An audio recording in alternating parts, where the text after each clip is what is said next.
আসসালামু আলাইকুম, আপনারা দেখছেন ফাস্ট 24 টিভি।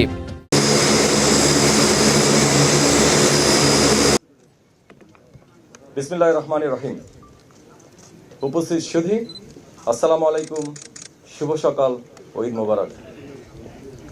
আপনারা ইতোমধ্যে অবগত আছেন যে মাননীয় প্রধান উপদেষ্টার নির্দেশে গত 28 মার্চ 2025 তারিখে মিয়ানমার ও থাইল্যান্ডে সংঘটিত ভয়াবহ ভূমিকম্পে মিয়ানমারের ক্ষতিগ্রস্ত এলাকায় সহায়তার অংশ হিসেবে সশস্ত্র বাহিনীর মাধ্যমে জরুরি ভিত্তিতে ত্রাণ সামগ্রী, উদ্ধার ও চিকিৎসা সহায়তা দল প্রেরণের উদ্যোগ গ্রহণ করা হয়েছে। এর প্রেক্ষিতে প্রথম ধাপে গত 30 মার্চ 2025 তারিখে বাংলাদেশ সেনাবাহিনী ও বাংলাদেশ বিমান বাহিনীর পরিবহন বিমানের মাধ্যমে 16.5 টন ত্রাণ সামগ্রী সফলভাবে মিয়ানমারে প্রেরণ করা হয়েছে। এরই ধারাবাহিকতায় আজ 1 এপ্রিল 2025 তারিখে বাংলাদেশ সেনাবাহিনীর একটি এবং বাংলাদেশ বিমান বাহিনীর 2টি পরিবহন বিমানের মাধ্যমে উদ্ধার সরঞ্জামাদি সহ একটি উদ্ধারকারী দল, জরুরি ওষুধ সামগ্রী সহ একটি চিকিৎসক দল এবং আরও 15 টন ত্রাণ সামগ্রী মিয়ানমারের নেপিদের উদ্দেশ্যে অল্প কিছুক্ষণের মধ্যে যাত্রা শুরু করবে। উল্লেখ্য যে 55 সদস্য বিশিষ্ট বাংলাদেশ সহায়তাকারী দল সেনাবাহিনীর কর্নেল মোহাম্মদ শামীম ইফতেখারের নেতৃত্বে মিয়ানমারের ক্ষতিগ্রস্ত এলাকায় উদ্ধার অভিযান ও জরুরি চিকিৎসা সহায়তা প্রদান করবে।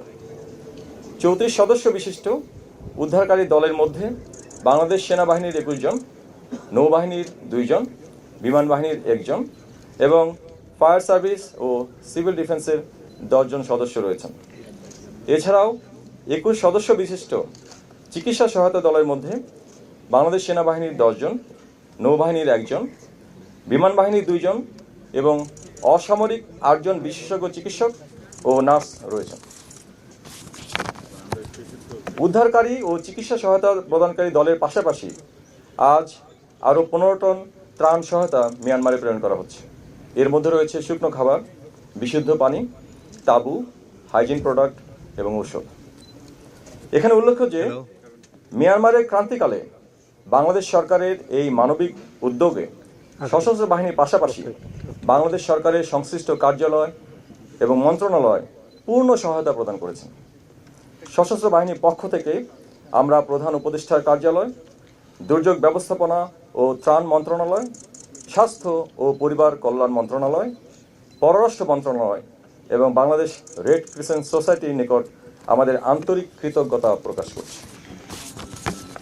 প্রতিবেশী রাষ্ট্র মিয়ানমারের এই সংকটকালীন সময়ে বাংলাদেশ সরকারের এই মানবিক উদ্যোগ বাংলাদেশের সুপ্রতিবেশী সুলভ আচরণের পরিচায়ক। বাংলাদেশ সশস্ত্র